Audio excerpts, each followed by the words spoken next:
অপোনেন্টের নোবরা পড়া এনিমিগুলোকে দেখে আমার খুব হাসি পাচ্ছিল, তবে মারপিট করতে গিয়ে দেখি এরা তো নুবড়ি।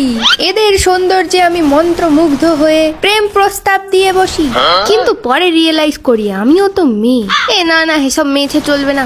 চলো, দুটো নুবড়ির কিল আমি পেয়ে গেছি। সামনে আরেকটা এনিমি যাকে আমি মারতে আমার কিল, আর এদিকে আমার পিঠ পিছে রিভাইভ কার্য চলছে। আমি কি পারবো না এইস মারতে? এই রাউন্ডে আমাকে এইস মারতে না দিলে এক একটাকে আমি কুচি কুচি করে কাটবো। আমি বড়শিতে টোপ ফেলে দাঁড়িয়েছিলাম, সেই একটা পোনা মাছ আমার জালে ফাঁসতেই তাকে আমি টুক করে তুলে নিই, কিন্তু পেছন থেকে একটা হাঙর আমায় গিলে খায়। আমি সমস্ত আশা হারিয়ে ফেলেছিলাম, কিন্তু হুট করে একটা অবলা নারীকে MP5 এর হেড মারতেই আমার মাঝখানের আশা আবার জেগে ওঠে। এই আশার নেশায় আমি পাগল হয়ে লাফিয়ে লাফিয়ে এনিমিদের খুন করতে শুরু করে দিই। আমার হাত থেকে কেউ রেহাই পাচ্ছিল না। একটা এনিমিকে আমি 10 ঘন্টা পরে মাথা মেপে তারপর হেডশট মারি। রাস্তা পার হওয়া নিরীহ শিশুগুলো আমার হাতে রেহাই পায় না।